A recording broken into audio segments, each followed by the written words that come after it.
How's it going, guys? Welcome to episode 57 of On Target Talks, believe it or not. So today, like the title suggests, we're going to be talking about me and James, and I wish Jake were here as well, and his brother Chris, but we had a fun adventure at Cold Steel, I believe it was called, in Connecticut this last weekend, so we'll be talking about that quite a bit. So we held off till Thursday. It gives us a few days to kind of digest our thoughts and sleep. And also not be dead.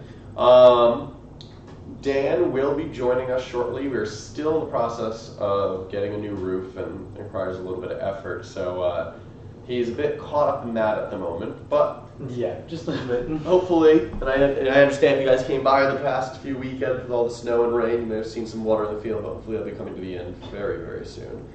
But before we get started, James is going to take away the announcements. Yes. So this weekend we have our third weekend of the month, so we get to see all our fun stuff, like tomorrow's pistol shotgun night and GBBR rifles. No Daytona guns or any HPA stacked up, just pure GBBRs. That's from 5 to 9. Saturday is adult night, so that's all the way from 6 to 12 p.m. That's 18 plus, all the fun rules.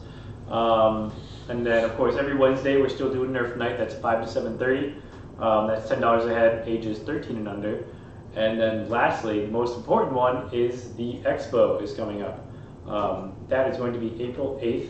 We're working on a lot of big orders to get a lot of big orders to do restocking for here, as well as getting lots and lots of raffle items. So we are looking forward to bringing you quite the wonderful experience. We have a lot more registrations. Sadly, a lot of companies are very busy this year. We won't be seeing as many vendors. Usually their travel budget only allows them to come out to a train once a year, and they're going to the August event instead. But in their place, they're going to send out a lot of free swag and other raffle items. So that's no reason not to come. Yeah, so it's going to be great. Fantastic. If anything, it'll be more community oriented now that the companies are in here. Exactly. So, I mean, all those prime spots we usually set the companies up in. Oh yeah. Now go to teams and stuff. Exactly. So if you have a store in your local area that you'd like to go, please let them know. In all seriousness, do we have any stores signed up yet? Not that I know of. I would have to check it. Fair enough. I haven't seen the list in a while myself, so. But yeah, it should be great. And anything else to look forward to that? Or new incoming news or anything like that to look forward to? Really nothing groundbreaking. I mean, we're going to be, over the next month to 2 months, we're going to be redoing a lot of things here. Since we have so much water damage, we're getting a fat insurance payout, and we're using that to make this facility improve it in as many ways as we humanly can. So I'm sure that we're going to go past that budget that we're getting, just because we always take things to the next level. And yeah, so we should see a few really cool upgrades on the field. The store is going to get a whole new makeover, and showcases, stuff like that. It's going to be looking pretty good. I'm still pushing for that wood floor though. Every time I bring it up, I'm saying you got to do the wood floor. And every time they break down a little bit more. They're like, at first it was no, and now it's like, oh, that's a lot of work. Or then it was, oh, too expensive. And then I showed them it wasn't that expensive. It's cheaper than the carpet. Yeah, then they're like, oh, that's a lot of work. And then it's like slowly going down to, that's a whole new thing, to it's different. Yeah, it's different. So we're working towards it. It's a risk, but it's worth it. But either way, so yeah, we can actually swing into today's topic much sooner than we usually do. Absolutely. Yeah. So, why don't we just start with your overall experience from this weekend, and I'll say mine second, and we'll get into the details. Okay. I also realized I was connected to the wrong internet, which is why my Facebook video wasn't loading. But yeah, so I'm sorry. While I was fixing the internet, what was the question?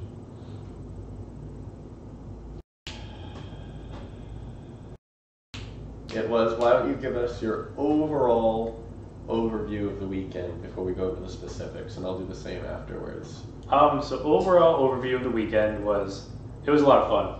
It was an UPSADO game. Let's see. Can we make her? Let's see. Real quick, moving back. Now that the comments have loaded, Chris Fisher said, "Can we make a request on who we get grouped with as far as table placement at the expo?" Absolutely. Just send us a message or an email at info@extremeairsoft.ri. or any other way to get in contact with us, message the Facebook group. Just have your request, because I do the floor layout about a week beforehand. So make sure you just get any specific requests that you want in by then. Nick, my boy Nick, is watching. I was at Cold Steel. I think I see y'all there. Probably. Probably. But yeah. Kid in shorts freezing his butt off. That was me. Yeah. Or Right? not short sleeves. But Yeah. Yeah. And 40 degrees. Let's wear your polo and then stay. You know, when we were playing, it was wasn't perfect. bad. Yeah. It was literally perfect. The issue is I'll get into that, but the playing to sitting around ratio is a little off for my taste. Yeah. But like I said, I'll let you finish your discussion real quick before I hop into mine. Yeah. So the game was a lot of fun. You know, everywhere from the actual like building itself to you know, the game and how it was run. It was very, very good. You know, every here and there, Tom gets an AO that's kind of buns. Like, you're just like, wow, this really sucks. But I honestly can say that this is one of the best AOs he's gotten. You know, very cool. A few gripes I've had with previous AOs, like the Fitchburg one. That was a lot of fun. But the issue with that is the buildings were just far enough that it was just a big game of Airsoft where you were lobbing BBs at each other. And the second that you made a push to another building, you get hosed by a saw that's kind of peeking out of a door. So stuff like that made it really annoying to actually make any movements. But these were very long hallways that had a lot of machinery and obstructions in them, with really a million ways to get into different rooms, which really led to a very dynamic gameplay on how we would move to different parts of this massive steel room. Yeah. And it's funny because, you know, we mentioned the last cast is I ended up not bringing the scope of the offset mount. It probably would have been perfect. Yeah, that AO, because I mean, we were engaging people probably almost 200 feet out sometimes with how big this place was. Yeah. And then you were either engaging people at pretty good distances, or you were engaging people right up on top of you. So like that offset mount probably would have been prime. But I ended up bringing it because I figured, it's not going to be that useful. No, I should have. Yeah, right. But yeah, lessons learned next time we go. Yeah, well, absolutely. But let's see, what else? What else was really just like, you know, an overview of the event? It was Teams. Yeah, teams. I mean, teams were actually pretty well balanced. I would agree with that. Yeah. I think green actually outnumbered a little bit, and as such, we won I think we won a few more objectives. But I also think that we were playing more objective-oriented as well, especially our squad as well. Our squad was very objective-oriented. We ran with combined arms. By the way, shout out to them. That was a lot of fun this weekend. That was a good time. But yeah, we ran with combined arms, and they were very objective-oriented. Objective was placed before, anything else, which was fun. To a point. Yeah, to a point. I mean, they know what's good. Like at one point we were just like, yeah, we're just gonna kind of go do our own thing. Yeah, and they were cool. They respected the fact that we were like, all right, we're gonna go scout over there. Yeah, we're gonna go scout. And we come back 30 minutes later, like we just hold the whole squad. Like, what's good? The drone delivery though. Yeah. We definitely have to get into that later. Yeah. But this place was just so cool. I mean, to give a brief overview of the facility.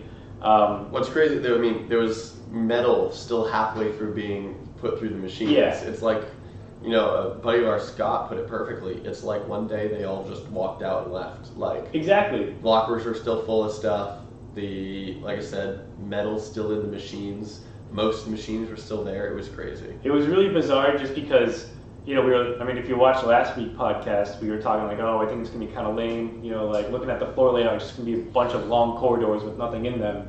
Because machinery is expensive. You'd expect them to rip it all out and sell it. Scrap it. Yeah, at least. I mean, there were still drawers full of brass fittings. Yeah, or like all those CNC blanks. Yeah, like each of those drawers was probably $100. The blanks even more. Yeah, no, they're blanks, but still. Yeah. No, it's absolutely crazy. Looking at some of the machinery that's still there. There's unopened packages, like shipments. Yeah. There's unopened shipments. Like literally, it truly as if like on a Thursday they all left, and then like, okay, cool, I'll finish this project tomorrow. I'll move this box out of the middle of the floor tomorrow, and no one ever showed up to move it. Yeah. It was bizarre. Like, weird. It was really weird. The steel plant closed in about 2014. was like, of course we're sitting there like, sometimes we're really bored, doing objectives, so we're fizzling through all the paper. To say the least. Like going through like all the paper and stuff like that, and we're looking at dates because I wanted to see when the last time this place was operational. The most recent date I could find was about 2014, which is pretty recent, and it was in really good shape, for that. But yeah, I mean, just an overall layout, a very open layout. Tom's got a lot of games where he's been at very old buildings, kind of like a building like this where you don't have big open layouts, but the ceilings were like 40-foot ceilings maybe, 40-foot ceilings with 25-foot. Yeah, probably that makes a bit more sense. And then just long like maybe 20, 30 feet. I mean, probably longer than that. 30 feet is one of those. Yeah, look at that. So probably like 60 feet by infinity. Probably 100 feet. Probably 100 feet probably 100 by 500 feet. Yeah, for each of those like kind of days. You would see people indoors and go, oh, there's no way my pellets would ever make it to them. Yeah. Another cool thing that we'll get into later is they allowed saws indoors too, which was really cool. If you had until you get blasted by one real close. But yeah, I'll talk about that little moment in a bit too. I guess I'll give my overview first. So yeah, like James said, honestly, the AO is really, really cool. I kind of wish, I go back and forth on if I wish the spawn points were at least under some form of roof. Yeah. There was the CCPs, the movable spawn points, but like it'd be nice if there was a place to put your gear that was under a roof, because it was this bittersweet, like it was blisteringly cold outside, and the second you get inside the building, it was warm. Not warm, but less cold. But overall, like I said, the AO is great. The only real issue I have with the AO, we'll go more into that later, is the whole Windows thing. You heard my frustrations there, and you experienced it a few times. That would be my only real frustration with the AO, and the rule sets that went along with it weren't the most well explained. But overall, I understand growing pains with the new AO, so it hardly ruined my weekend. I still had an absolutely great time. Yeah. Overall had some really fun engagements, had some cheeky shots that were kind of hilarious. It was fun because there was points where in the middle of the day there'd be parts of this place that was pitch black. The night got like just dark enough. You know what I mean? Yeah. Well, you would have liked it darker, I know. Yeah. But like it was just dark enough you could be sneaky, but not so dark inside the building that like you're gonna kill yourself. Every 50 feet they had a whole big thing of lights that were on, and it was just like I was. My favorite was when you were like, "Let me see what the lights are," and you flip a switch and there's just sparks raining from the ceiling. You're like, "Not that one." Yeah, so I'm like, we're going through. I'm telling everyone like, if you see a panel, like an electric panel. Well, I meant earlier today, but either way. Yeah, but I'm like, as we're going through, I'm like, turn off every light panel that you can find. I want this place pitch black. And sadly, there was just that. There wasn't enough night vision users on green that was going to happen. Yeah. But even so, I just couldn't find them. But we snuck in at night. We'll get into that. Yeah, that's a great one. Actually, my boy Harrison from ASG said this sounds like a spooky story. It actually was pretty spooky, if you think, like the whole AO and everything. Well, we should mention there was 400 players there, 500, somewhere around there. I think it was like 125 on each, like maybe 300 or so. Oh, really? There's still a big amount, but it was just perfect. It was really the optimal number of players. Yeah, and so I think it would be a good time to kind of talk about the game, like briefly talk about the game structure, like rules and stuff like that. So the way that the game started was actually very interesting, because most Airsoft games that you go to, it's like, you fire the gun up in the air and then it's a race to run in there. Yeah, the game start, you're right, that was really cool. So what was really cool was Tom, Amsato, the guy, Tom, the guy who runs Amsato, what he did was he had 2 beacons per team and he would hide them on the field, and there were 2 recon teams on each team that were allowed to start within the building. And these recon teams, their job was to search for these beacons, and once they found this beacon, their entire team could go.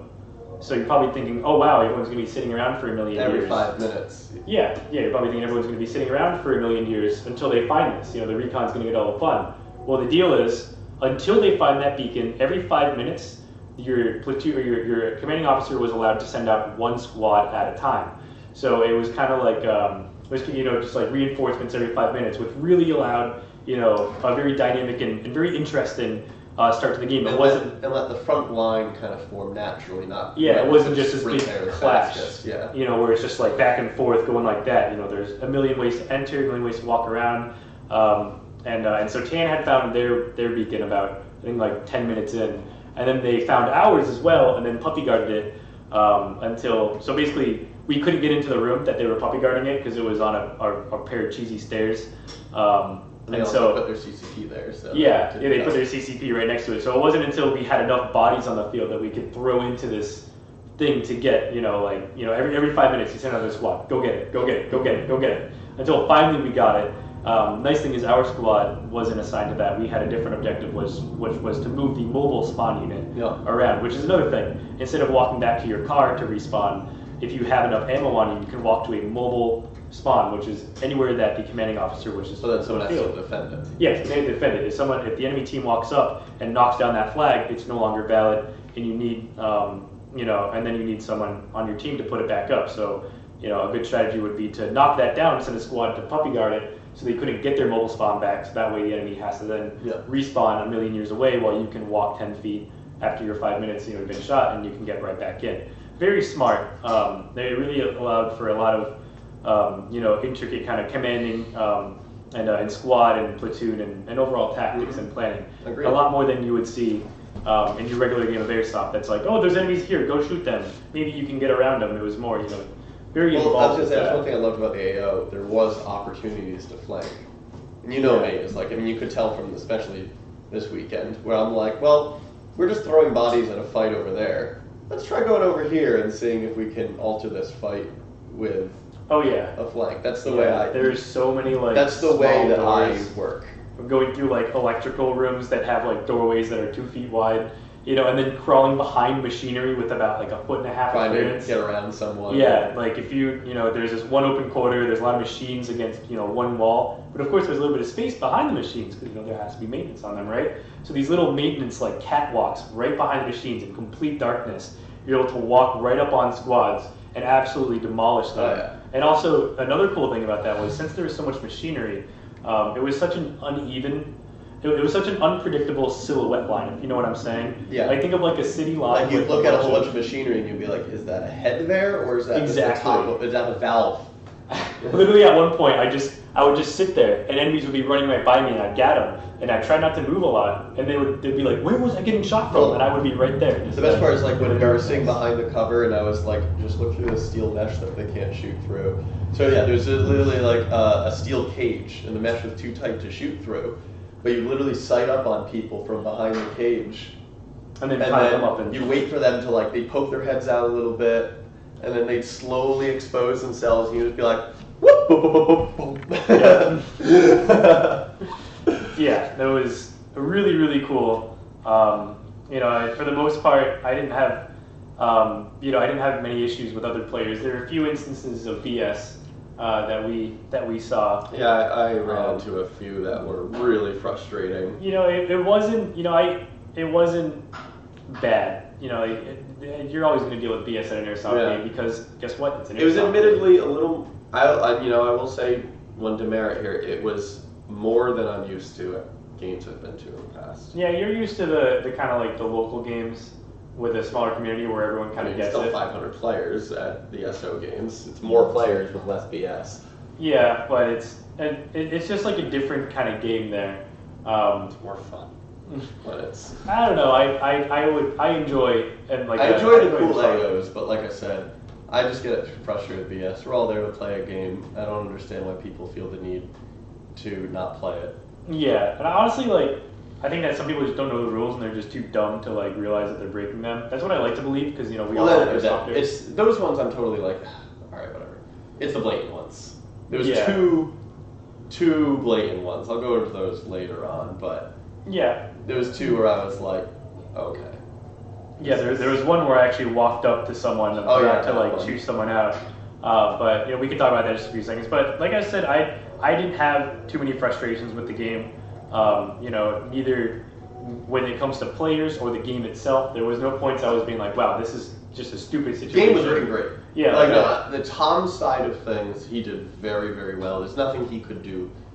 In my opinion, there was nothing he could have done better. Yeah. It's just there's some people that suck in the world. That's Yeah. No, I completely hear you there. I'm like, I had no issues with the with the AO. Like, we were never spawn trapped or pushed into a corner where we're just like, man, this sucks. Actually, in reality, most of the time I think we controlled more than we controlled most of the building, I believe. Especially Sunday. Oh yeah, especially Sunday, absolutely. But actually, Tyler says had a blast. I saw you guys there. What's up, Tyler? I don't know if I exactly recognize you. You have a dog for your Facebook picture, so I can't tell you if I recognize you. But I probably saw you. I probably said what's up if you did say hi. So good that you saw us there. So let's say, what was your favorite part about favorite and least favorite part about the AO? About the AO itself. I mean, it's really hard for me to choose. I'll break it down into two quick little brief things. But the first part of it was the design of it, was the flow of it, was the flow of gameplay. Like you said, it really allowed for a lot of flanking. There were doors all along the building that you could run outside the building. Some of them were locked, but others you could walk right in and get behind a whole platoon. There were pathways, small rooms that led into a whole other section. There were upper levels that could give you an insane vantage point. There was everything from open corridors with machines scattered along them and other crates. Yeah, to big open rooms. Yeah, and all the way to that, to stock rooms with like shelving, like CQB shelving, like 5 feet away. Yeah. You turn a corner and there's someone right there, and you're just like, just some crazy stuff like that. And then the outdoor kind of sniper play. It was just such a dynamic AO. It was just, I've never played in such a place like that, and also the coolness factor. Yeah. I mean, there's something cool about being in a steel mill, especially with, as I always say this, but as I get further into engineering, I go to these places and I'm just like, wow, this place is a lot cooler. This place is a lot cooler now than if it was, if I wasn't studying engineering. I see, a lot of things. I'm like, that makes sense. I took a class on that. I know what that's all about. We just kind of geeking out in these places. So the coolness factor and the overall layout of the facility, I thought was just honestly one of the best places I've been. Yeah. Okay. What was your least favorite? My least favorite. Let's see. My least favorite was. It's really hard to tell. I want to say maybe doors. The fact that you can just bar doors and completely close yourself off. I did it a lot, and people did it to me a lot. And it's kind of give and take with that. It's part of the game. It's balanced at that point. But it was still to a point. Yeah, but at one point you're just like, all right, here's a wooden block I'm just gonna put in front of this door, and now it's impenetrable. Even if in the real world you had C4 or anything of that matter. The doors were kind of cheesy. But other than that, with the AO itself, it wasn't a broken glass factory. The debris and the other nastiness. There was. So I heard that there was a few lips in the store you could explore and you could slip on if you're an idiot. But there was a few protruding pieces of pipe out of nowhere in the middle of the floor. Like the bricks were coming out. Yeah. No, I fell hard this weekend like an idiot. Yeah, that was bad.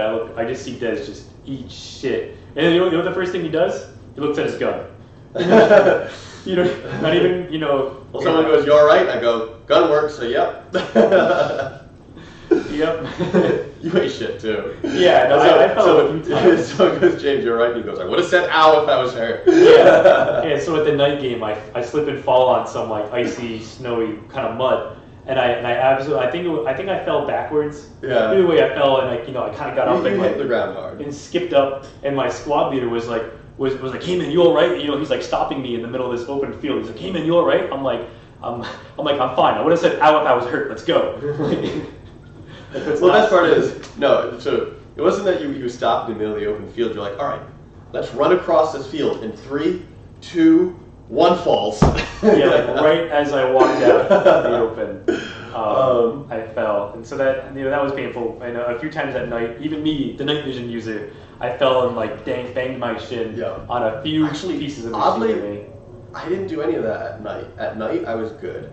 Maybe I just slipped on one step, but I was surprisingly good at night because I didn't have a glowing green light in my eyeball. Yeah, right. That's what I meant. It was just dark. It was full moon darkness. You can kind of see what's going on. But either way, so I would say my favorite part about the AO, very similar to what you were saying, was just the dynamic nature of it. We went from outdoors to tight locker rooms and store rooms to staircases to office, mechanical engineering office. Yep. To which had a random door to nowhere. Then to there was multi-story combat. There was big open rooms. It was literally a little bit of everything you could want in a CQB environment. Yeah. And really, to me, the best. that was an absolute blast. And like you said, it allowed for a lot of flow. We didn't just get this firing line that like never moved. Yep. Which absolutely, to me, I feel like that happened at the Fitchburg game. Yeah, that's happened at a lot of, You just get this like wall. That side's tan, that side's green, and like you just spend the day moving this wall a couple feet in each direction, and it just doesn't feel like you're doing anything. Yeah. Here, we could always just find a fight. We could choose to fight, choose to maneuver. Like it offered options. Now moving to what was probably not my least favorite. Now, see, it was my least favorite part, but I also understand, which was, as you mentioned, the doors thing. So from what I understand, talking to other people, is that during the January game, you were allowed to shoot. Oh, no, not doors, windows. No, doors and no. During the January game, all the doors were unlocked. Yep. And you were allowed to shoot through windows. But they said it made the game very different because you couldn't realistically hold a position. Because if you're in a room with windows, there's literally like barrel peeks through. Well, there's like 700 firing ports. Yeah. So you could never hold a position. With this year, this event was more about holding the positions and using strategic movements. But so the doors actually, at first I was kind of not a fan of the doors, and I grew to be like, okay, I understand their purpose. Yeah. The windows, and I understand there's nothing Tom could have done differently, is because the building owners didn't want windows shot out. Totally get it. Not complaining there. No issue But there. It did definitely cause some frustrations where you'd have people that shot out the window, and you'd be like, there's times I'd be like, dude, you shot me through a window. I'm not going to call that because, like, I saw you and I didn't shoot at you by choice. Yeah. It's bull. Another thing with the windows is you couldn't shoot through them, but you could drop grenades to them, which was actually fun. It was funny. That was funny. It was funny. But what I was going to say, then the issue is there's spots where, like, there would be panel of windows, panel of windows, panel of windows, panel of metal, panel of windows. So now, and all the windows were painted. They were glass, but they were painted, so you couldn't tell which was the panel of metal. And there was times that, I got all mad at someone for shooting at me through a window, and I was like, oh, never mind, you're good, you're surrounded by metal. So, and I think the rules weren't really necessarily, those rules weren't well clarified. Yeah. Because then there was times people are like, hey, shooting us through a little hole, and they'd be like, oh, well, it's not a window, it's a hole in the wall. And there was a lot of mid-game discussion of like, is that breaking the rules? Is that not breaking the rules? Like, I understand why the rules existed. I just wish they were a little more in depth. Yeah, and actually, Sean Lawler commented, we weren't allowed to shoot through regarding the January game. Yep. We weren't allowed to shoot through windows. They just didn't say we couldn't yet, which is a very Airsofter thing to say. So very Airsofter thing. But I get it. It's one of those like, it's not really a rule until and we deal with that a lot at Extreme. It's like one of those, you're not supposed to do it, but we've never made a rule specifically like double against triggers. it. Yeah, until someone does that and we're like, okay, now here's the rule, kind of thing. And I get it. It's just, it's part of the, that's just, it comes with a whole package, I guess, is what is kind of the moral of this story. But yeah, other than that, the whole Windows thing, that was kind of funny. There are a few instances where like, there's times you literally like you would look at like you'd have green and tan on either side of a window, and there'd be like one of those open windows, and you'd have a green guy and a tan guy like looking past each other, seeing what the other team's doing on the other side of the window. Yeah. And they're like, hey, what's up? Like, you want to move to the side a little bit? I need to see where your guy's at. Yeah, right? It was. And then one of them drops a grenade through the window. Yeah, and then you run because no one knows how to cook a grenade. But I got a comment from Stanley. He was actually honor squad. His favorite was probably the firefight in the supply room during our mission. Firefight. In the supply room during our mission. The least was when we were doing that push through the generator, only to be told we weren't allowed in there. Oh yeah. We weren't allowed outside. Yeah. So there was a few rooms we weren't allowed in due to safety issues. Usually like high voltage. Well, that one was high voltage. There was oil spills, there was acid spills, stuff like that. Well, one half of this room was taped off, and then the side we entered in wasn't taped off. Yeah. So we're like literally getting to the end of this room, and the ref's like, "You're not supposed to be in this room." We're like, "How are we supposed to know this?" Yeah, and then we got forced outside to a corner. That corner was hilarious. That corner was so funny. It was like 30 tan guys, 30 green guys. And so at one point I got frustrated and I just ran out. It was a little disappointing. I ran out, I wiped the last two guys, I got hit at the same time. And then I think you or Jake moved up on green. And I think it was Jake, and an entire like 2 tan squads came out of the building. And he was like, shoot, shoot, shoot, shoot, shoot, shoot, ah! And fall back line. But I was dead sitting in that corner for probably, 15 minutes as I watched like squads of green and tan just come up at this corner over and over. It was a corner of the building, also in a corner of the AO. So there was the corner here, and then the fence line. Imagine this is right here still. Right there was a fence line, and there was nothing in between there. Yeah. And it was this crucial point to get around for flanking, really. Yeah. You could hug the building. It turned from like a 2 or 3 squad flank to like half each team. Yeah. So that was a really weird fight. A lot of airsofting going on there. You know, where you kind of like playing the corners. They're like, ooh, I'm gonna peek out and shoot. You know, kind of stuff like that. Which is all that fun. In the real world. You're very wrong. Yeah, and then they're not just like, I'm going to be a man when I'm shooting this terrorist. I'm going to stand out in the open. No, they're fucking peeking, shooting all the same. Yeah. Just saying. And it was, my personal gripe with airsofters who do that is they do it one at a time as they go around this corner and they get hit and hit and hit. Yeah, they just don't learn. Yeah, they just don't learn until it's like 1v1.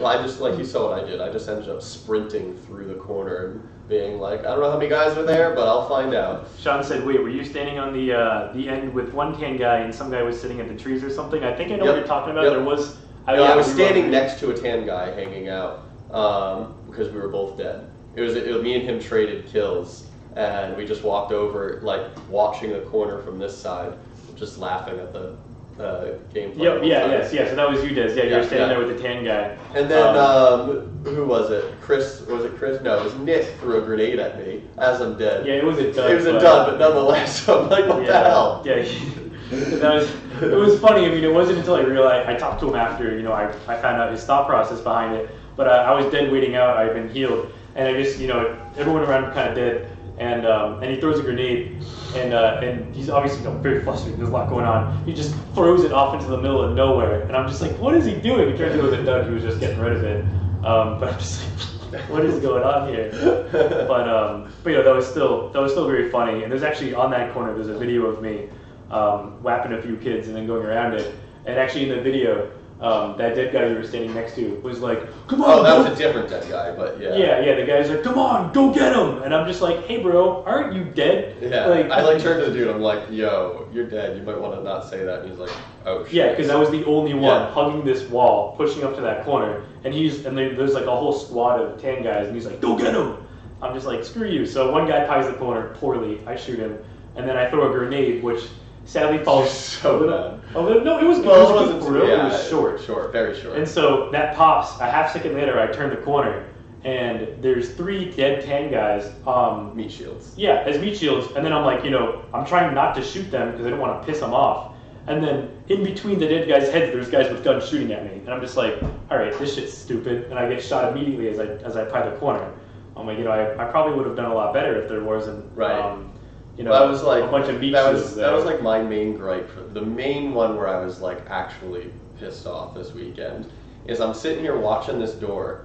His tan guys keep peeping out of it, and I'm just like, decent or somewhat keeping them suppressed. And I see a bigger guy step out with his red light on, and like gun not even up, like gun down, but maybe because it wasn't fitting through the door. I don't know. So he steps out. I go gun high on him, and I'm like, oh, he's dead. And I go to move, and all of a sudden he pulls up his gun and shoots me, and I'm just like, that was. At one point, to be fair, I did forget my red light on, and I was. No, but so here's the thing: is I shot him. I was like, yo, what the heck? You have your red light on. I was like, oops, sorry. And he turns his lights off and keep going. But like, in that same situation, when you'd be like, oh shoot, yeah, all right, sorry. Yeah, he shoots you, and you're like, dude, you know, you have that on. And I called the hit. He'd be like, oh, my bad. Oh, well, you're still dead, though. Yeah. Like, no, yeah. that's stupid. If anything, he should be out, and you should be back in. And that's where I was a little bit like, this is a lot of bull. Yeah. Or, no, and probably, actually, sorry, there was that, and there was one other moment where there was a saw gunner who didn't see me, and he walked past me, basically, like 20 feet away. And he's shooting at guys way down range. I'm like, into him. And he like slowly pans towards me and blasts me. And the second I call my hit, I'm like, really? And he goes, oh, I'm hit, don't worry. And I'm like, you were hit like 2 minutes ago. Yeah. See, Sean says he was in one of the team squads there. It was a lot of fun. He was the one who squibbed that pre-grenade. Dude, honestly, I don't know how many pea grenades were thrown on that corner. Oh my god. Or just in general, in that AO, just the amount of pea grenades. At first, Des was really pissed about the whole spirited grenade rule. Well, I think it's a bit silly still. Yeah. So for those of you who don't know, I wasn't really pissed. I still just think you're silly. Like salty. Yeah, I understand it though. For those of you who don't know, the spirit of grenade rule is. Well, actually, before you go into it, I just want to explain how many less R2Bs were thrown at that game because of it. Because pea grenades are cheaper. Oh yeah. Pea grenades are by far. But the R2Bs are way the hell cooler. Yeah, absolutely. But go ahead. Yeah, so the spirited grenade rule is if a grenade goes off in a room or anywhere, within a 10-foot radius of that, everyone is dead. And Des was always like, oh, well, you know, if you're behind hard cover and it goes off, that's lame because you'd be safe. And so you actually did ask that at the squad lineup, and Tom did confirm if it's a cement wall that you're behind or some other piece that is obviously not going to be, you know, that's not going to be altered. The shrapnel. Yeah, that's not going to be altered if a grenade goes off of it. If you're behind that, yeah, that's fine. But if you're behind a desk or any other soft cover, like, you know, anything of that sort, you know, like even a door, you know, I mean, I guess doors are kind of iffy. Doors are iffy, but you know, other soft kind of malleable covers, then you're dead. Which was fine. You know, I didn't have any issue with that after that. I definitely want to invest in some thermal barracks now because they're the cheapest of the grenades. And that's exactly why I don't like the rule. Yeah, because now you don't need to get airsoft. You just get the cheapest thing that goes pop you can find. Whereas like that was what was awesome about the Fitchburg game. Those R2Bs were so loud and so ridiculous that it was awesome. Yeah, and actually I have a fun R2B story too. Was it an R2B? Yeah, okay. It was a tagging. Okay. It was a launchable one. So I guess since we're on the topic, I'll talk about that. There is this one situation where at the very end of the game... Same situation where the guy popped out with red light. Yep, yeah, that one. And so this is in kind of a loading dock area. At the very end, there's a few role players. And, you know, it's one of those long open corridors. You know, like green controls the corridor right here, if you will, kind of work with me with my hand signals. And then it kind of L's off to another open room, which leads to another corridor. But at that L, there is tan up here on my left arm. And then green was in this corridor to the right. So it created, like I said, this kind of this fun L, much like you've probably seen at Extreme. Sounds familiar. And there's a few pieces of cover speckled around there, and right at the far corner of this L was the role player's objective. And at one point, he got upset and he started walking. He's like, you know, screw this shit. I'm going to go walk there, walking in the middle of a firefight. And so green was all like, we need to get him back because we held control of him. And so we had this glorious push because we were at a stalemate for maybe, like 10, 15 minutes there. At a stalemate at this corner, and then he starts walking, and then everyone's like, get him now. So you have like 3 saws hosing everyone in this corner. We have like 20 green guys run up. We secure him, we bring him back, and then they all run behind cover again. You know, they make this glorious push on this very hot spot. Like we had control of the corner. Yeah, at that point we controlled it. And then they all ran away. And I was still... And it was literally me and you left there. Yeah, it was me. And so I was pushing up. I was behind a piece of cover. You know, the L's right here. I'm at a piece of corner, you know, right here, kind of near that back corner. And so I pushed up and stayed there, assuming that the rest of the team would control that and push back tan, because that hot spot, that hot corner, was an objective. And so I'm sitting there, and we're taking fire, and I'm yelling at our team like, "What the hell was that? Why did you guys just make this push?" And then some guy was like, "I'm coming to you, bro. I'm coming to you." And I'm like, "No, do not come to me. I have 80 guns pointed at me. No." And he's like, "I'm coming to you." You know, he sprints it behind this piece of cover, and there's me and him, and I'm just like, first of all, you're a dumbass. Second of all, where the hell is everyone? And and so then we started playing this kind of corner pine game. Airsofting it. Yeah, and so then I get behind cover and I'm talking to him like, we need to get out of this spot, or you need to get people here, because he, I guess, was some squad leader, had some control over a lot of the guys that were there. And while I'm talking to him, I just hear this thing go right next to me, and I didn't, before I even knew like what it was, before I even processed it, I just knew that was there. I hear this pop, and I'm facing forward, and it was about 1.5 feet to my left, and it was a Reaper round. It was a launchable explosive grenade that went off 1.5 feet right next to my head, and I was fucked up after that. It took me about a half second to process what it was, and I put my hand up, I walked out, I was so dazed, and I'm just like, good shot, bro. Good shot, man. I'm dead. Like, I'm like shaking my head. I'm like, wow, that was just wow. So I was behind hard cover. Like, that hit cover that I was behind, that was hard cover. It was like water-filled barrels. Yeah. And I felt like the shockwave that going off. I'm like, oh, guess James is dead. Yeah, like my left ear was ringing like tonight, some like 10-90 shit. There were some guys that were dead that are off in the corner. They were like, are you okay, man? I'm like, I'm good. I kind of just stood up, I walked away a little bit, and I'm just like, that was something else. It was a hell of a shot, really good shot on the tan guy's part, but it was just, I'm still like, I think about it and it gives me shivers, like how just insane that was. But that was the kind of stuff that you see there. That's why I was able to, or that's why I say that games like this are just so much fun, because you don't get stuff like that. I mean, you do with Adult Night and stuff like that, but you just don't get like that raw, just like grenades in your face kind of stuff. Well, the price barrier does mean that the people going are generally the ones willing to spend that kind of money, which is nice. And it's definitely a big benefit to the price. What was I going to say? What was your absolute highlight of the weekend? If you had to name one thing, well, one or two things.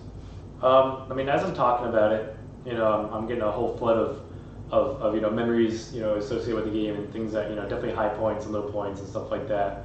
Definitely one of my high points, which I know is one of yours, is at nighttime. Yeah.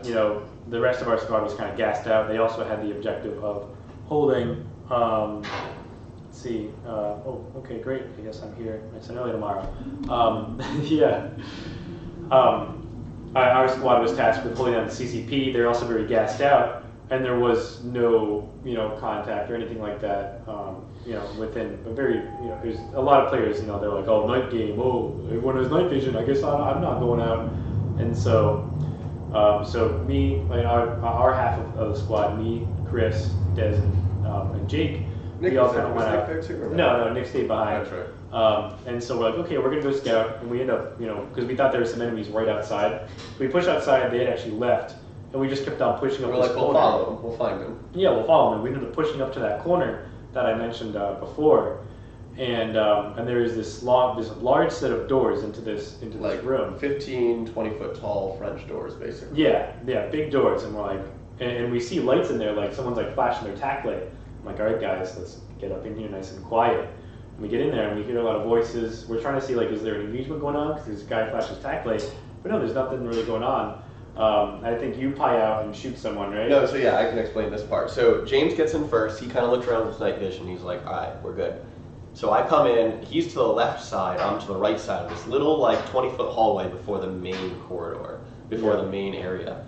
And I go to the right side, and I'm watching the right corner, ready to, because I'm hearing the voices off to the right.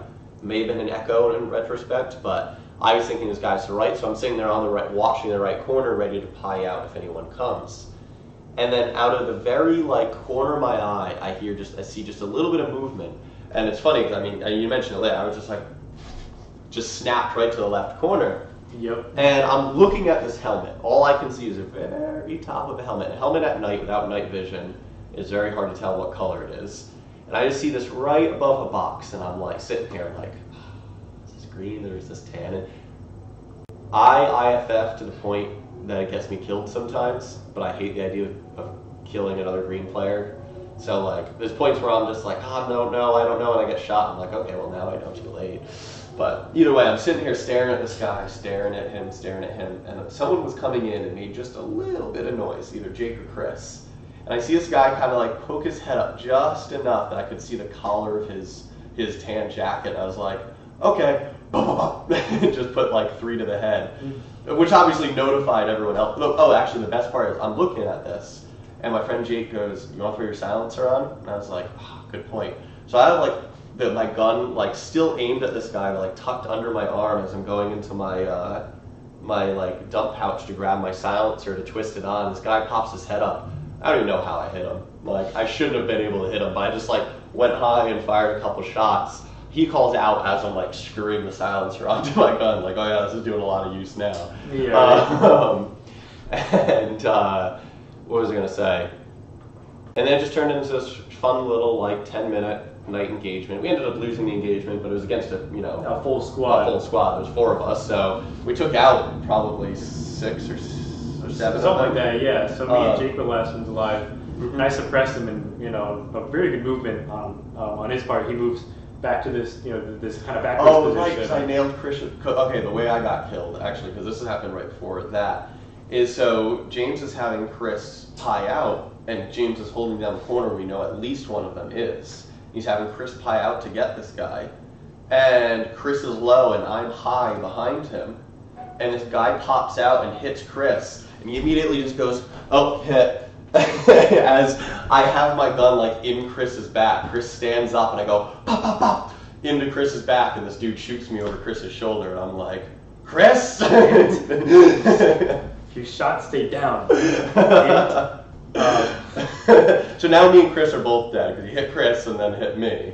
So now it's James and Jake left. Yeah, so I suppressed this guy behind. Actually, I think you got that guy right after you got me. Yeah, so I shot him up, and then right after that, I told Jake to go behind this cover that was kind of back and to the right, but it provided a good overview of where they all were. And so we did that, and so he made it back there. And I should have coordinated for him to suppress me as I was moving, but I tried to move to this, a little bit more of a forward position, and I get shot by like 4 guns at that point. And then, and so it was just Jake alive, and he's like, you know what? I'm gonna pull a play out of the Speed QB playbook, and he just speed softs him. He just runs up and he's just like, pop, pop, pop, pop, pop. He's just like out. It works, dude. He hosed like 4 of them before they even realized what he was doing. See, I wish speed soft wasn't a thing, because like I said, usually you look at that and be like, good move. But now you look at it and you're like, speed soft move. But at the end of the day, that's how I play, because it gets the job done. They just were they didn't expect it at all. He shot like 4 of them. Well, that's what I'm saying. It gets the freaking job done. Yeah, of course he was gonna die. He was actually sacrificed. But we're playing Airsoft. And the best part about that entire engagement is afterwards we're like, hey guys, that was a lot of fun. And that's why it's a highlight. Everyone called their heads. Everyone was super chill. Everyone was like, hey, that was fun. The best part, the best part when they're like, we're like about to walk away and they're looking, we're like, no, there's only 4 of us, we'll be honest with you. Like, yeah, like we're all dead. And they go, what? Were you guys there the whole time? They didn't realize there was a door. But I think they realized there was a door, they just didn't hear us like climb in. They were really thrown off by the fact that all of a sudden we were just there, so they were like, were you there the whole time? Yeah. And we were like, no, we just got in there like, oh, alright, that was pretty scary. Yeah, because they were just sitting there like bullshit. And the funny thing is they were already in a corner, which was very advantageous to us. Yeah. And it wasn't until we were walking away after they said that, and where I was like, we just straight snuck up on them. Like, we entered the building, like, put some work in, and they had no clue where we came from. Like, how cool is that? And they were right there around that corner when we walked in. Talk about some sneaky boy stuff. Right, I love it. So that was a lot of fun. That would definitely, I'd say, have to be my highlight as well. Though I will have to say, another fun moment for me, my first kill of the game was just hilarious, is, like we said, some of these doors were locked, and we moved our mobile CCP to a place that had like 2 or 3 locked doors around it, and we hear a bunch of tan right outside of these locked doors, and we walk over, and they're like shaking the door trying to get it open. So I back up like 5-6 feet. I just go real low, and the bottom of the door is rusted out, and there's a solid like 2-inch gap. And I go real low and go pop, pop, pop, pop, into one of the person's boots. And I just hear silence for a moment. I go, boot shots count. He goes, yeah, I'm calling it. Actually, yeah, Stanley commented that boot hits count. I was just like, all right, that was a fun first kill of the game. Actually, at that same door at night, there was some guys trying to get in, And I was like, bro, you're not getting in here, bro. Like, and he's like, excuse me, did you just call me bro? I'm like, yeah, bro. What are you gonna do? Like, want me to unlock this door? I'll start sucking your dick. Like, I love start messing with guys at that point. Just like it's the funniest shit. And like, what was it? I was like, I got a gay zombie in here, and Chris was just there like, I'm gonna suck your dick, you know, just like, you know, just messing with the other guys on the side of the door. There are a lot of fun moments like that. Yeah, definitely. for the most part, everyone was pretty well sported. There was just a couple rotten eggs in the group for the most part. Sean said that was us again. Was that Sean? Was that you guys underneath the door, or was that you in that little corner at night? But even still, yeah. That's wicked funny, actually. Yeah. That was a ton of fun, though. Yeah. Let's see what other like good moments. Let's see, like funny complaints about the game was, of course, the GMR wannabes were in full force. No breaks. Says the one who impulse buys freaking mini map and then spends more money to trade up to one because it's rare camo, bro. Yeah, it's a rare one. It's number 5 of 6 made. But anyways, that's not important. Yeah, it is. It invalidates a lot of what you're saying. That just means I'm stupid with money. But no, like, you know, you had the whole like down to like the camo. Like GMR is now running like the AAR camos again. So they're full AOR, like Sentinels. They all have their support patch on, like, you know, brewing it up, like, yo, dude, like, you know, this is the way to play Airsoft. You know, there's a lot of them there on both sides.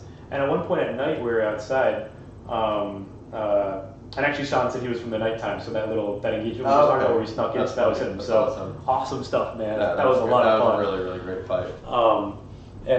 But yeah, we were on this corner. And there is, I must have counted at least 10 people with Gen 3s, you know, like half of them had Sentinels or other dual bino setups. And they're all like pointing at this guy in a tree that's like 300 feet out. And, you know, had we pushed up the side of this building, it would have been a very advantageous push for us. And I'm just standing here, like, you know, in cover watching. It was like, you ever seen that thing where, you know, like, you know, one person pans out and one person behind him pans out? You kind of wear this, like, you know, this like little L thing. It was like that, yeah. It was like they all had night vision, like, you know, like talking to each other, like, oh, you know, you see that guy out there? Like, yeah, I see him. I'm hitting him with my IR. And I'm just like, guys, there's 15 people with Gen 3s right here, and we're jerking each other off on this corner.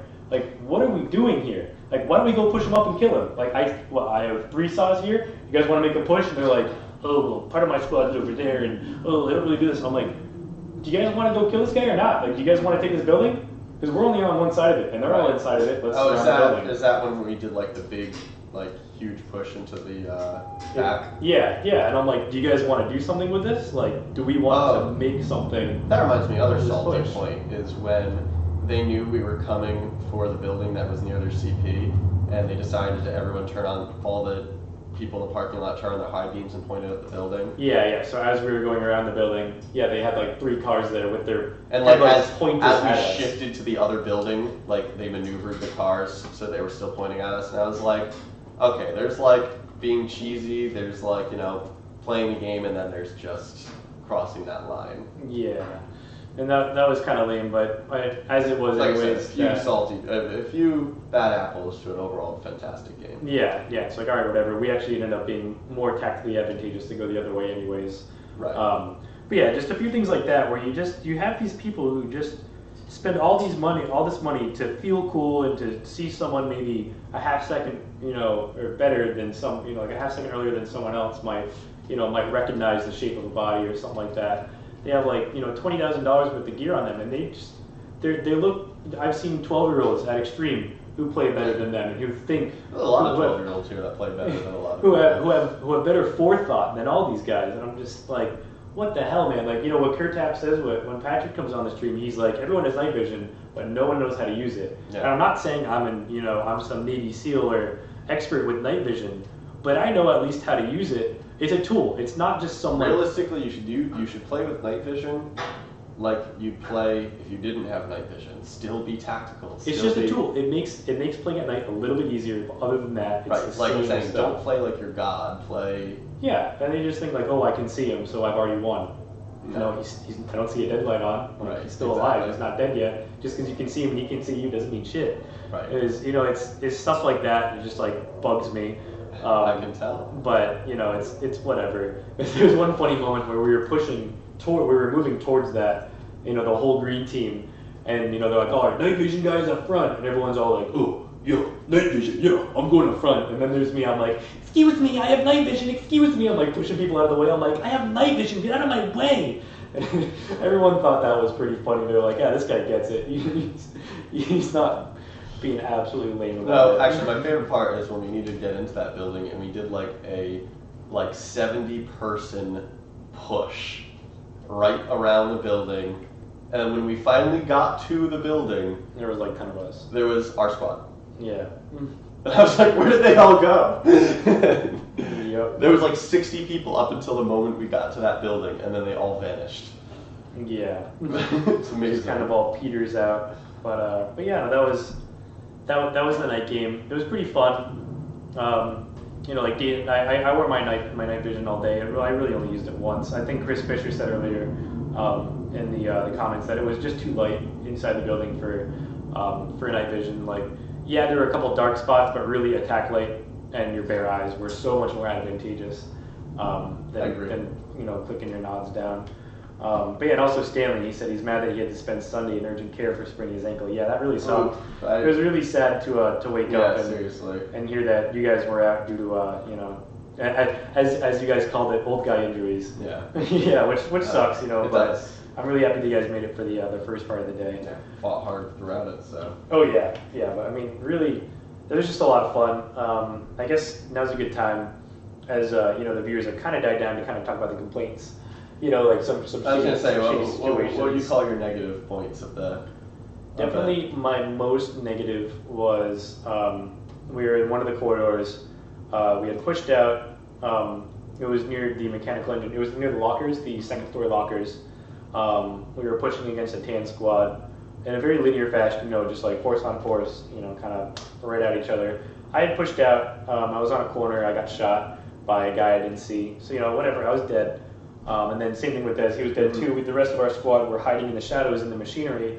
And every time they tried to push there, they get hosed because, like we said earlier, the machinery was just solid. Yeah, it was like you needed 4 lights on it just to see one person. So it was very hard to push through that. And I'm sitting there watching. I'm just waiting out my time so I can go back to my medic. And there's these guys that push out this door that's against one of the walls. And they have their CCP in there. Yeah. So there's CCPs in there, and 3 of them push out. And I'm watching. I'm like, all right, cool. They snuck out. That's cool, and they might get a few kills. And then eventually, one of our green guys notices them and hoses all 3 of them. Like, within a matter of 10 seconds, all 3 of them were dead. The first 2 call their hits. That's great. All 3 of them call their hits, and then the guy in the middle, he puts his rag up. Like, he gets shot, puts his rag up, stands up, and walks right back into that door. And I'm just standing there watching, like, are you serious? And he didn't come back out. The platoon leader there was trying to fix the problem. Yeah. So he walks back in, and like I wait like not even 5 seconds, and I start walking over. I'm like, I'm about to go chew this guy out, because I'm like, you're talking about blatant. Yeah. Like, that is just blatant BS. Like, when you're shot, you don't move. You especially don't get shot. You don't get 4 bullet holes in you and then open up a door and walk right back into it. Right. No way in hell. Right. And so it was just I start walking over. And granted, there was a platoon leader right there, and he's like, "Stay right there, man. I got this." And he starts screaming. He opens up the door. He's like, because he was one of the guys that was dead. Yeah. He starts screaming. He's like, "If you were just shot, get the F back out here. Like, what do you think you're doing? Like, get back out there." And this kid wouldn't come back out because there's a whole team in there. Right. And and he had blended in. Well, at that point. I give that platoon credit. I mean, the platoon leader credit, all the credit in the world for trying. But he opened up the door. He was yelling in there. He was trying for a good 5 minutes to get that guy back out there, but he wouldn't come back out. It was definitely nice to see that there was effort on the other end to get the guy back out there. Because I definitely would have been a lot more mean. I would have walked in there and like grabbed him and like dragged him out. Right. And be like, "You're dead here." Well, I don't think he saw exactly who it was. Yeah. That's the hard part. The thing is, I was going to follow, he stopped me and he was like, "Oh, I'll just go yell for him." But I was about to just follow that guy in there and hope that I could catch him. But, the kid never came out, so that was just kind of like, that's late. But, like I said, like we said, there was effort on both ends to try to rectify the situation. Shooting us on the green side, that when we were in the mechanical engineering office. Yeah, actually, that was the next thing I was going to bring up. I was going to say, so we're up in this office, and there's a cheesy door. Yeah, okay, so this is one of those situations where we don't really know what the rules were, and it's a door with a glass window. And we're opening the door, shooting out the door, closing the door. Like, we're not shooting through a window, but now it's the issue if they return fire at the closed door, they might hit the window, and in retrospect probably shouldn't have, but in the moment, it seemed valid, right? Yeah. So, eventually, eventually I'm pretty sure they honestly aimed at the window, because it wasn't just a hit at the window, it was yeah, there's a saw cutter in there. at the window, and he shattered the window. And one guy on our squad was like, "Oh, that's whatever he said," and he pulls out a tag and Reaper round and just shoots it through said broken window at the people. And me and James are just like, "We're out of here." Like, we're not being part of this. Yeah, so you see this glass break, you hear the shattering of that, and then right behind the window, he blasts it, and you hear the rest of the glass shatter on the ground, and we're like, yep, we're out. We're out of here. We just walked out of the room. The funny thing is, there was probably, like 5 other people, and they were like, fuck this, we're out. And then we're all like 5 steps away, and there's a real world. And they're like, all right, ceasefire, hold your positions. And we're like, let's go down the stairs, and like... We weren't in this room. Yeah, we weren't in this room. We're just going to hang out downstairs. We thought they called it for that. Yeah. Yeah, we're like, we weren't here. We had no part of this. Yeah, it was really bad. That was bad. But it's just like, guys need to keep their cool. Like, how many, and that was wasn't that on day 2? Yeah. That was on day 2 after we'd clarified the rule window like how many times? Yeah. Yeah, so at that point it's just like, there's no excuse for that kind of behavior. Like, rules were clarified, keep your cool. That's the issue. It was towards the end of day 2 and people are just... They're tired, heated, and they don't make rational decisions, but that's no excuse. Yeah, so we're just like, yep, we're out of here. Yeah. There's a couple real worlds throughout the event. Yeah. Someone got on the roof. Yeah, someone went on the roof after how many times they told you not to go on the roof. I think like someone fell for another one. Mm-hmm. Like someone fell off a high area. Just like common sense stuff.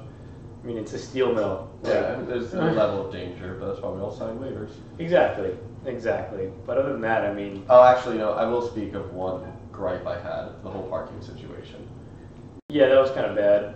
They're like, oh, just show up and unload your stuff. And we're like, where? And they're like, we don't know. Just unload your stuff. Yeah, the staff members didn't know where. And we're like, okay, where should we put our stuff when we unload it? And they're like, I don't know, maybe they'll know at registration. And so like we come out and we're like, okay, I guess here-ish. And we like tuck our stuff in a corner. Turns out the corner we chose was in the middle of the play area. Yeah, we ended up leaving our stuff for the half of day 1. We had like all of our gear on the play field. Right, so yeah, we're like, okay, whatever, we'll get it when we die.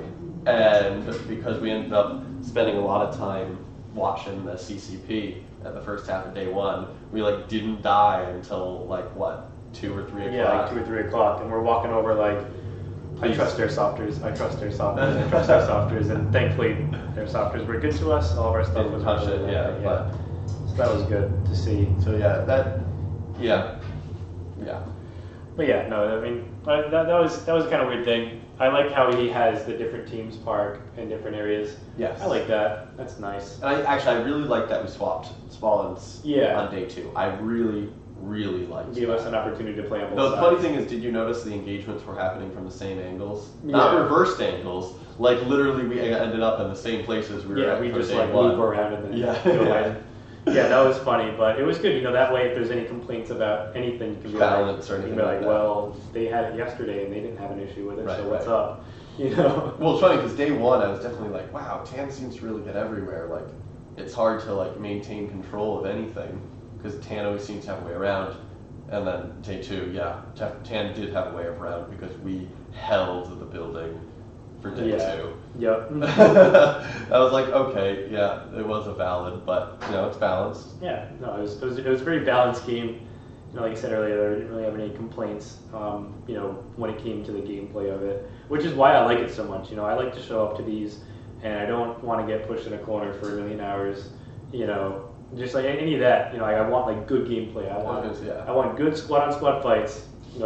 That's definitely the. Well, the nice thing is that spawns are so close to everybody that like people are willing to engage in these fights actively.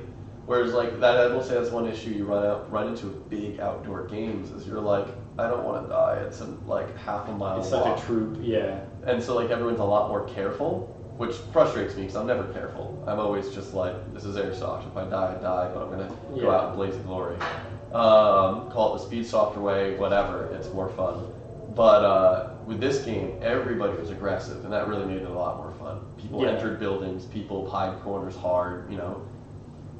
It was fun. Absolutely. Yeah, and that was, like I said, and you know, the whole, there wasn't really many hit calling issues either. You know, other than what. Yeah, there's a couple minor obvious ones, but for the most part, everyone called pretty well. Yeah, that. You know, it ties back to the whole. It was nice and close.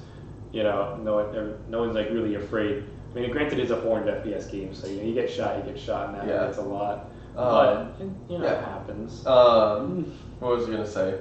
One of my funny moments from the day had to be when it was towards the end of the game. We were protecting the VIP, and we engaged that tan squad that came up at our 6, and it was me and you and Chris basically held off the tan squad, and then they filtered out and filtered in behind them. Unknowingly, a green squad filtered in, but we just saw heads popping up from the same place there was heads popping up. Yeah, we just kept shooting. So we just kept shooting. They were shooting back at us, and eventually we hear them go, "Wait, team?" We're like, "What team are you?" They're like, "What green? We're green. What are you?" And we're like, "Oh, we're green. Nice fight." Yeah. One guy came out, he pointed at me, he's like, "Hey man, you suck." I shot him, I'm like, "I'm sorry." But at the end of the day, humor. Yeah, at the end of the day, yeah, we're just like, alright, that was fun, like good stuff guys. Like we just spent 15 minutes shooting at our own team. But because it was literally like tan moved out at the same time they moved in, but somehow they like never engaged each other in the process. Yes. And it was just like, as we're holding this position, just new enemies cycled in front of us. That's all we saw. Yes. I actually have a comment from Scott. Mm-hmm. By the way, Scott, thank you for the little gift Saturday night. That absolutely made my night, and made my night a lot more fun too. Running into you guys. I wish that I was able to run into you guys more.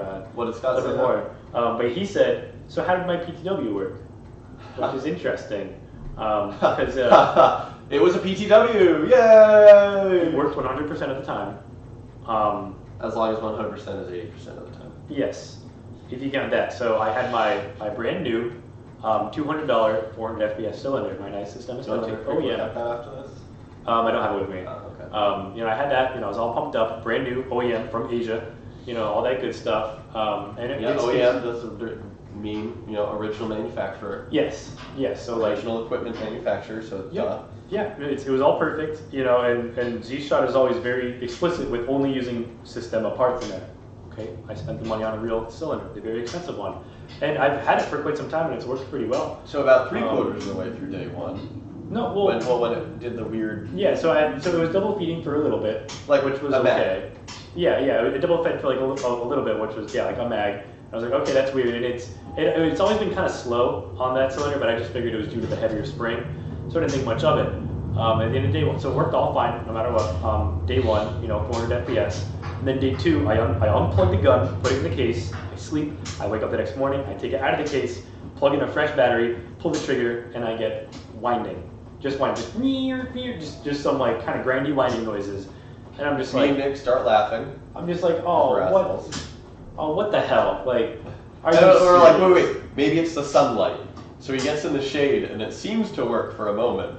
Yeah, well, it stopped working in total. So I'm like, okay, it's the sunlight. So I unplug it, go into shade, plug it back in. A fun feature of the PTW, by the way. And I still get the same thing, and I'm like, great. Did I strip a pinion gear in my motor? That means the gun's out. And so I put my lower FPS, my 350 FPS cylinder in there, and that works beautifully, like mint, absolutely perfect. And I'm just like, well, I mean, I guess I have a solution to this. But then I, get angry, and me, the problem solver and engineer that I am, I'm looking at these two like, what is it? And then he hands it to me. And then you don't know what it is either. No, I gave you a solid theory. I gave you an absolute solid. Here's my theory, and tune in next week to see if I was right. So here's my theory: is that when it was double feeding, the cylinder had let go at the front of the piston, and it was just floating. And then between moving around and driving and all that kind of stuff, the cylinder dislodged, and the piston was now sitting too far forward. It was like a half tooth, like a millimeter too far forward. Yeah, Maybe- too maybe far even forward, as in... Maybe even that, but it was Which still I making think contact. that the sector was slipping on it. It wasn't grabbing it well enough to fire. I think that, but like there It's was either that, or there is a clutch gear inside of a lot of PTW systems, and I don't know if yours has it or not. And maybe the clutch gear was spinning. I don't think so because it's planetary. It I should know all be. there's a clutch gear. Yeah, hang on real quick. I gotta respond. What? Just Leonard. What is it saying? I'm going to be in this building at 9 a.m. tomorrow. Nice. When I didn't have to, and when I otherwise. No matter, no matter. The point is, it's a lot of PTWs have a what do you call it? Like a clutch gear, so they don't blow themselves up if you have a. I hope so. So it's it could mean you should take a screwdriver and try pushing the piston manually. Yeah, no, I haven't really sat down And see if looked it at moves, all. because it's possible that May gotten jammed. your clutch gear was just clutching. It came in clutch, bro.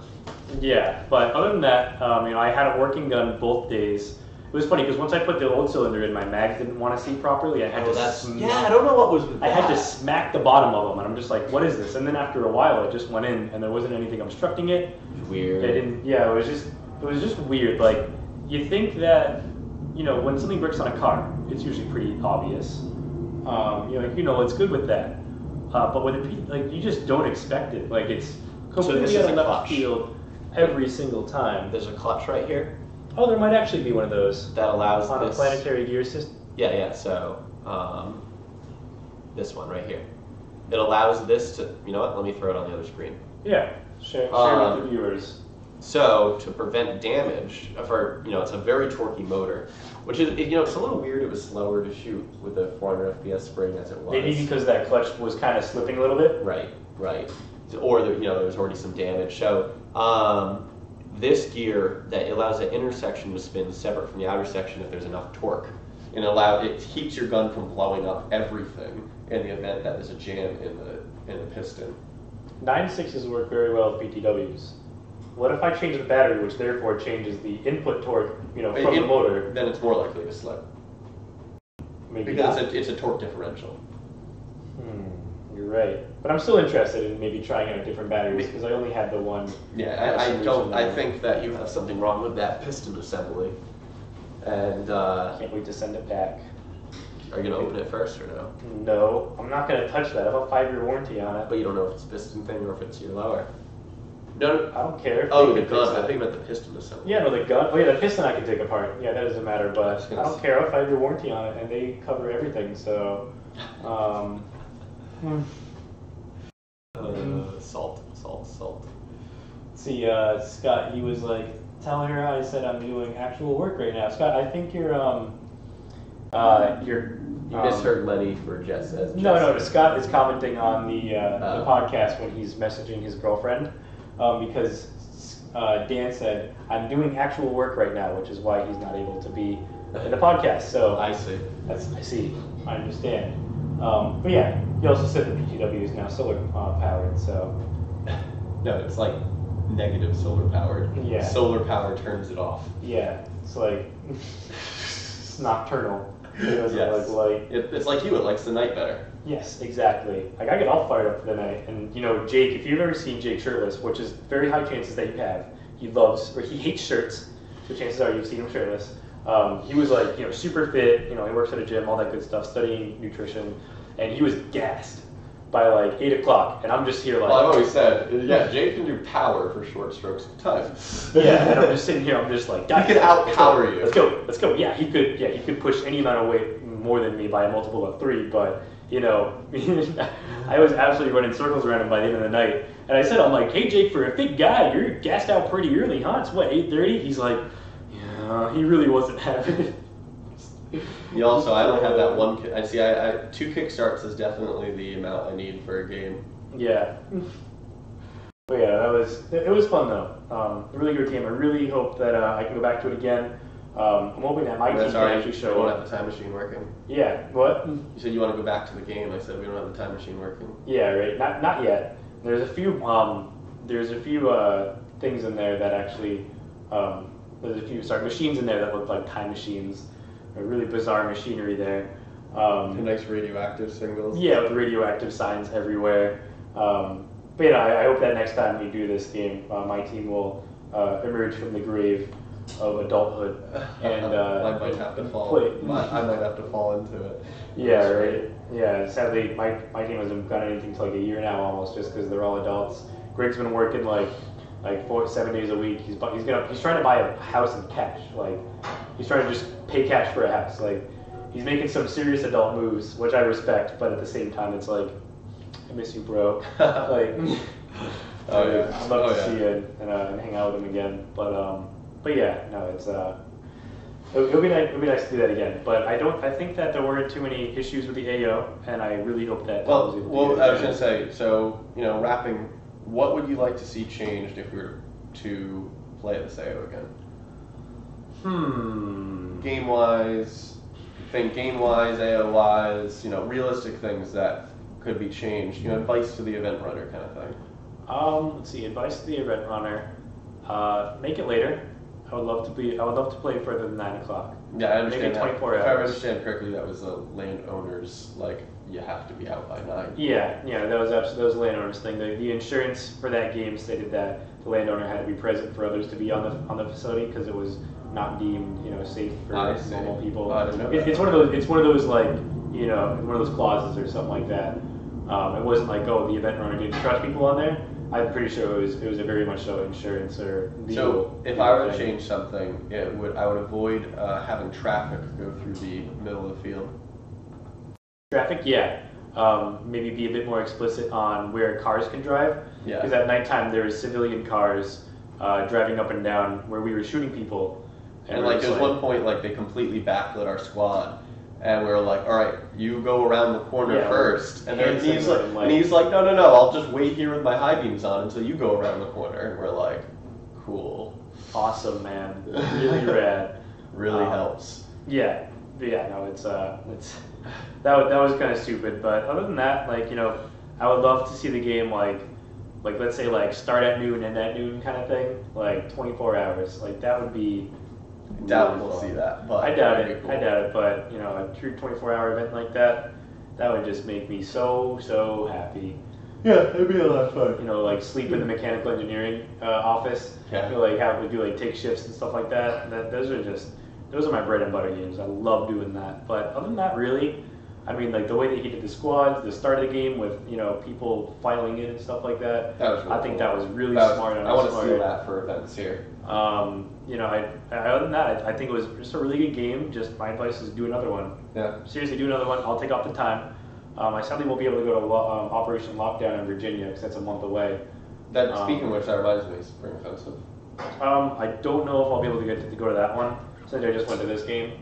It's an extra hours. Yeah. Some credit time. Sadly, it's not really how it works. No, I know. Here, it's not at all. But the government, bro. Yeah, but over the summer, I'm gonna have a lot more time to play Airsoft. I'm really excited. I've got big plans for my kit and to change stuff around for that.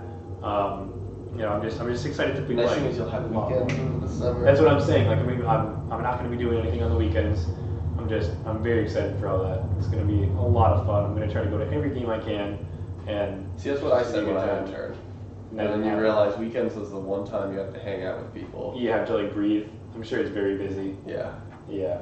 So you're like, oh cool, all these friends that I never see want to hang out on the weekends, and it's the one day that I have.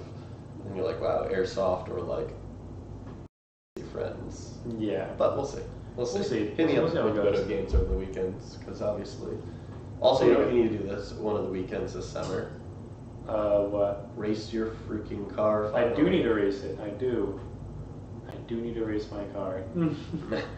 But I think it's about time we move to, do you have any final closing comments about the op before we move to end of night announcements? Final closing thoughts is I went into this game thinking it was going to be kind of a mediocre game, with mediocre gameplay, and just really looking forward to when it ended in the best way possible when I say that.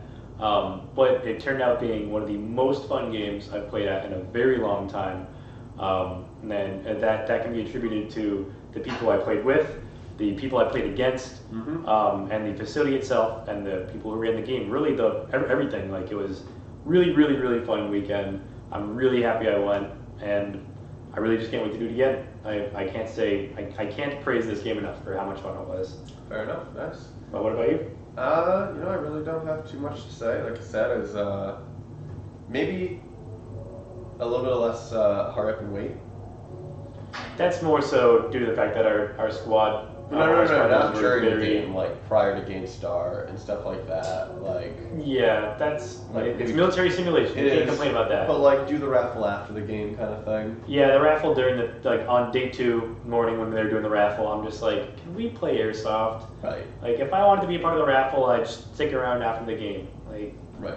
Come on, but whatever, that was a minor detail. But I was gonna say, like I said, but that's basically my final comments to be made about the game. Closing remarks. Overall, though, really fantastic game. Thank you, Tom, if you happen to stumble across us running a fantastic game. And looking forward for another one. And like I said, a little bit of salt on day 1, but day 2 made it better. Yeah. Basically, all my issues happened for the most part on day 1, where I was like, wow, this is crap. Ridiculous. Yeah. But they mostly settled down for day 2. Actually, it was a much smaller crowd day 2. Did you notice that? Yeah, I did notice that. It was like probably I'd almost go as far as say half as many people. Yeah, a lot of people leave after day 2. I mean, with real world issues like sprained ankles, to just salty players that are like, I don't want to be here anymore. Just tired players. Yeah, but that's whatever. But honestly, day 2, there were less gunfights on day 2 than I would have liked. But on the same token, the smaller groups of people meant maneuvering was a little more realistic. Yeah. We basically explored the middle day 2. Yeah. No, there was times we'd be like, all right, well, there's nothing going on in this room, but we're gonna go check it out because why not? Yeah, why not, right? Which was funny. But on that note, I think it's time for closing remarks. I'll let you take it away. Starting with the expo. Yeah. So the expo is on April 8th. Actually, what is the date for our? Real quick, is the date for our? 25th. Is this 9 years? Yep, it's gonna be 9 years. What is it? 9 lives? What's our? I would love to do 9 lives. That'd be funny. How many do we have left? Yeah, exactly. I was about to say, especially considering the history of this place over the many years. But yeah, no, that's gonna be August 25th. I think it is. It's the last Sunday of August. It's always that. But yeah, this Sunday, April 8th. It's the Sunday after Easter.